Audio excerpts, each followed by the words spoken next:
대구의 첫 확진자와 함께 삼성 서울병원을 찾았던 누나가 먼저 확진됐지만 질병관리본부는 대구시에 이 사실을 알리지 않았습니다. 대구시가 첫 확진자의 동선을 공개하는 등 적극적으로 대처하고 있지만 증상이 나타나기 전 동선까지 모두 공개해 논란이 일고 있습니다. 대구에도 첫 메르스 확진자가 나오면서 보건소에는 의심 증상을 상담받는 시민들이 평소보다 10배 이상 늘었습니다. 전국체전에 우슈 대구 대표를 뽑는 과정에서 석연치 않은 이유와 방법으로 협회 측이 재경기를 요구해 말썽이 일고 있습니다. 여러분 안녕하십니까? 대구 경북 소식 전해드립니다. 어제 대구에서 첫 메르스 확진자가 나온 가운데 질병관리본부가 스스로 지침을 어기며 확산을 방조한 것으로 확인됐습니다. 이 환자에 대한 정보를 환자 본인뿐만 아니라 대구시에도 알리지 않은 것으로 대구시가 확인했습니다. 대구시는 시민 안전을 최우선시하겠다며 강도 높은 격리 대책을 내놨습니다. 한태현 기자가 보도합니다. 대구의 첫 확진자로 밝혀진 김 씨의 확진 일자는 어제 오전 6시 20분. 삼성 서울병원에 같이 갔던 김 씨의 누나는 닷새 앞선 6월 10일 대전에서 확진 판정을 받았습니다. 이 때문에 공무원 김 씨의 격리 누락 논란이 일었는데 질병관리본부가 김 씨나 대구시에 아무런 연락도 취하지 않은 것으로 확인됐습니다. 시스템으로 저희에게 통보 올 수 있는 시스템이 있었는데 그것이 작동이 안 된 상황입니다. 그래서 그때 제가 어떻게 된 거냐고 물었습니다. 누락입니다. 대구시는 김 씨의 최초 이상 증세 발현 시점을 13일 오전 9시로 확정하고 최대 잠복기를 고려해 이틀 전인 11일 오전 9시를 기준으로 격리 대책을 마련했습니다. 시민 안전을 위해 최대한 적극적으로 대응하겠다는 겁니다. 이에 따라 11일 오전 9시 이후 김 씨와 밀접 접촉자는 모두 자가격리하고 단순 접촉자는 능동 감시하기로 했습니다. 기준일 전이라도 밀접 접촉했다면 능동 감시 대상입니다. 대구시는 또 메르스 환자 평균 잠복 기간인 지난 6월 3일 이후 김 씨가 다녔던 모든 동선을 실명으로 공개하고 경로당 4곳과 어린이집 5곳도 잠정 폐쇄했습니다. 대구시는 자가격리자는 1:1 밀착 대응 체제를 마련하고 시민들의 불안감을 유도하는 유언 비어에도 적극 대응하기로 했습니다. MBC 뉴스 한태현입니다. 지금 시민들이 가장 궁금해하는 것은 아마도 확진 환자 김 씨의 행적일 겁니다.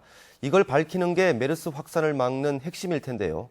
조재한 기자가 메르스 확진 판정 이전에 김 씨가 다닌 곳을 정리했습니다.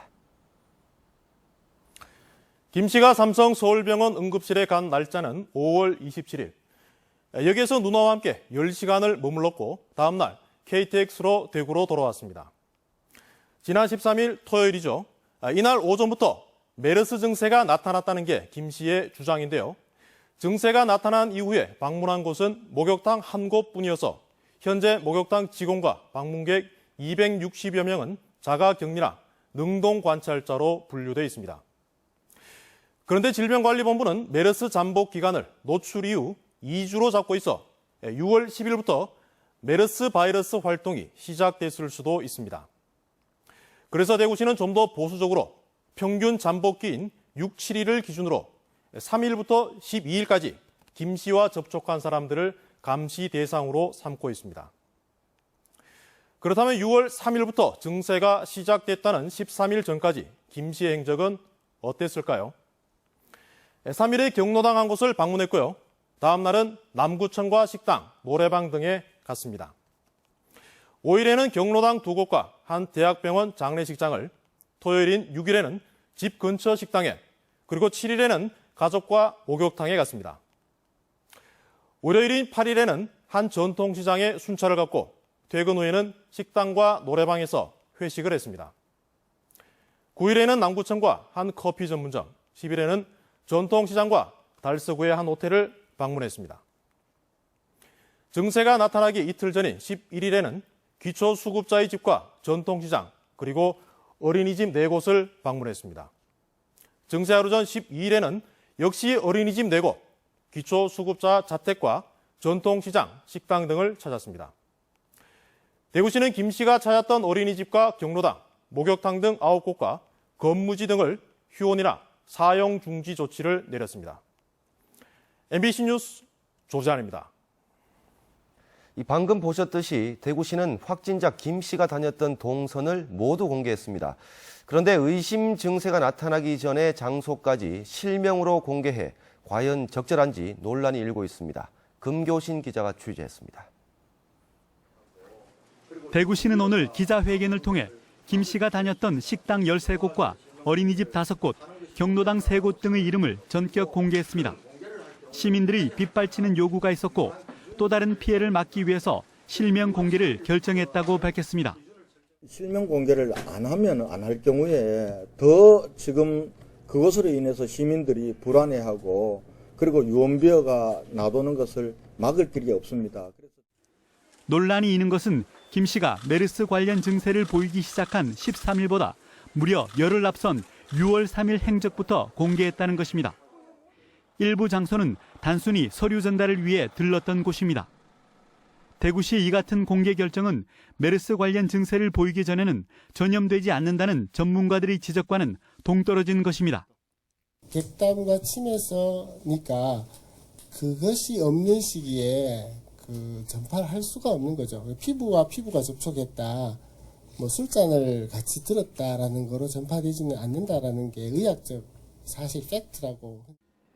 서울시가 소상공인들의 피해를 줄이기 위해 메르스 확진 환자가 이용했던 의료기관이나 교통수단에 한해서 공개하기로 결정한 것과는 대조적입니다.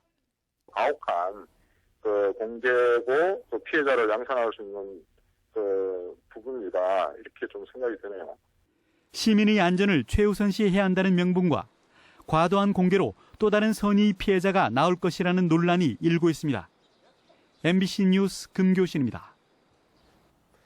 대구에서 메르스 첫 확진자가 나온 가운데 의심 환자도 늘었습니다. 대구시에 따르면 지난 15일 이후 확진자 1명을 제외하고 병원에 격리된 환자는 모두 6명으로 늘었습니다. 이 가운데 확진자 김 씨를 제외하고 4명이 삼성 서울병원을 다녀온 것으로 나타났지만 1차 메르스 검사에서는 모두 음성으로 판정돼 2차 검사가 예정돼 있습니다. 이런 가운데 삼성 서울병원에서 수술을 받은 한 60대 남성이 고열 증세로 최근 대구의 한 의원을 찾았지만 이 의원은 관할 보건소에 신고를 하지 않았습니다. 관할 보건소도 하루 뒤 인근 주민들이 갑자기 휴원한 이 의원을 신고한 뒤에야 이 사실을 안 것으로 밝혀졌습니다. 보건복지부와 질병관리본부의 메르스 대응 지침에 따르면 일선 병원은 메르스 의심 환자가 발생하면 즉시 보건소에 신고해야 합니다. 경상북도는 지난 10일 삼성 서울병원을 방문한 뒤 다음 날부터 설사와 복통, 식은땀 증세를 보여 김천의료원에 격리된 경주 지역 의심 환자 49살 A씨의 1차 검사 결과 음성으로 나왔다고 밝혔습니다. 또 경북도 내 첫 확진자인 포항 지역 고등학교 교사 59살 131번 환자 외에 추가 확진자는 없어 경상북도 내 의심 환자는 A씨를 포함해 모두 3명으로 1차 또는 1, 2차 검사 결과 모두 음성으로 나왔습니다. 메르스 확진 환자가 대구에서 발생한 뒤 가장 큰 관심 대상은 김 씨가 슈퍼 전파자가 될지 또 지역 감염으로 번질지 하는 것입니다. 전문가들은 지역 감염 가능성은 열어두면서도 널리 퍼질 가능성은 낮다고 말합니다. 김철우 기자가 전해드립니다. 대구의 첫 메르스 확진 환자 김 씨는 폐렴 증상을 보여 대구의료원에서 경북대 병원으로 이송됐습니다. 메르스는 폐렴 증상을 보일 때 감염력이 가장 강한데 김 씨의 경우 격리되기 전에는 기침과 발열, 오한 증상만 보였습니다. 그 당시에 많은 바이러스를 퍼뜨릴 그런 상황은 아니었다고 판단합니다. 왜냐하면 대구의료원 왔을 때 엑스레이가 폐렴 소견이 별로 없었기 때문입니다. 지금까지 심포지움이나 조합원 회의에 참가해 감염된 사례가 없는 만큼 지역 감염자는 생길 수도 있긴 하지만 김 씨가 슈퍼 전파자가 될 가능성은 낮다고 합니다. 지역사회 감염이 별로 일어나지 않았잖아요. 일어날 거라고는 생각합니다. 간헐적으로. 예. 그러나 만연할 가능성은 의학적으로는 매우 낮습니다. 전문가들은 정부의 방역망에 구멍이 뚫린 상태이기 때문에 대구 사람들이 특히 많이 갔던 삼성병원 환자 내역을 파악해서 미리 대비해야 한다고 지적합니다. 그 환자 접촉자보다도 오히려 거기 갔다 와서 노출자에 해당은 안 됐지만은 또 바이러스를 갖고 있던 분이 와서 여기 또 다른 유행이 진원이 될까 봐 그걸 막는 금액이 더 크거든요. 첫 확진자가 나왔다고는 하지만 막연한 두려움보다는 철저한 신고와 개인 예방이 더욱 중요해졌습니다. MBC 뉴스 김철우입니다. 일선 보건소에는 메르스 의심 증상을 상담받는 시민들로 하루 종일 붐볐습니다. 보건당국은 병원 내 감염이 문제가 된 만큼 증상이 의심될 때는 보건소를 먼저 찾아줄 것을 당부했습니다. 양관희 기자가 취재했습니다. 대구 남구 보건소 앞에 마련된 외래 진료소. 마스크를 쓴 의사들이 까다로운 출입 절차를 거쳐 들어온 주민들을 진료합니다. 대구에서 첫 확진자가 나온 어제 이 보건소에서 메르스 상담을 받은 주민은 모두 500명, 평소보다 10배나 늘었습니다. 보건소도 어제부터 만성질환 관리 등 기존 업무를 잠정 중단하고 모든 인력을 메르스 대응 업무에 투입했습니다. 택시에다가 구청 직원까지 지금 지원을 받아 일을 하고 있습니다. 보건소가 국가 보건기관의 최전방기관이 아닌가 이렇게 싶습니다. 보건당국은 시민들에게 의심 증세가 나타나면 먼저 보건소에 신고하고 보건소 안내에 따라달라고 요청했습니다. 병원 내 감염과 병원에서 병원으로의 전파를 막는 것이 메르스 확산 방지에 가장 중요한 열쇠입니다. 실제로 삼성 서울병원에서 수술을 받은 60대 남성이 고열 등의 증세로 이틀 전 대구의 한 내과 의원을 찾았다가 해당 병원이 오늘까지 자체 휴진했습니다. 메르스 감염의 주 통로가 병원 내 감염으로 밝혀진 만큼 보건당국은 보건소의 지역 방역 기능을 더욱 강화할 방침입니다. MBC 뉴스 양관입니다.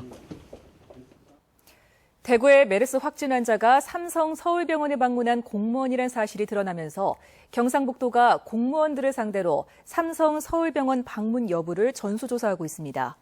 경상북도는 24,600여 명의 공무원을 비롯해 교직원과 경찰 등 모두 6만여 명을 상대로 삼성 서울병원을 포함해 메르스가 발병했던 병원 방문 여부를 묻는 한편 도청 홈페이지에서 일반인을 대상으로도 자진 신고를 받고 있습니다.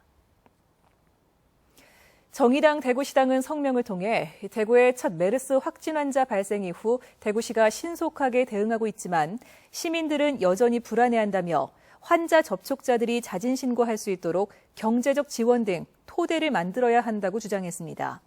또 언론보다 더 많은 정보가 SNS를 통해 여과 없이 유포되고 있다며 2차 피해와 혼란을 막기 위해 대구시가 정보를 선별해서 신속하게 공개해야 한다고 촉구했습니다.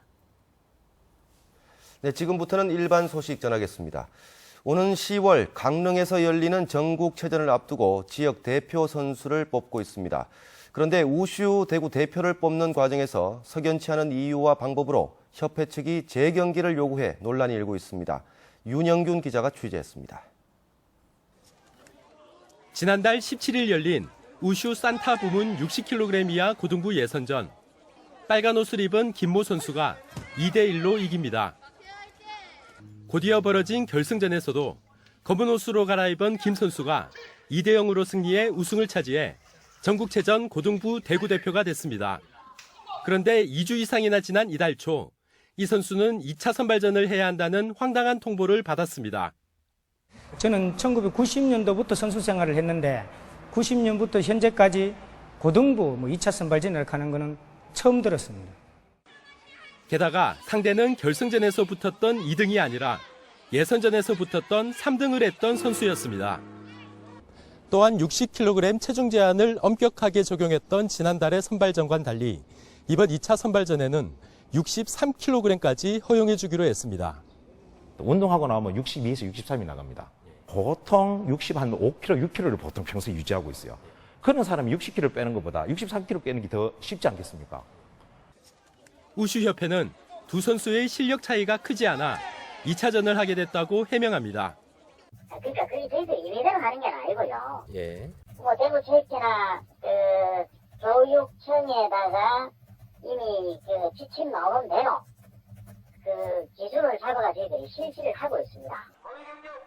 김 선수 측에서는 김 선수의 코치와 아버지가 지난해 우슈협회 간부의 자질 문제를 제기했던 것의 보복 차원에서 이런 일이 이뤄진 것이라며 2차 선발전에 참석하지 않기로 결정했습니다. MBC 뉴스 윤영균입니다.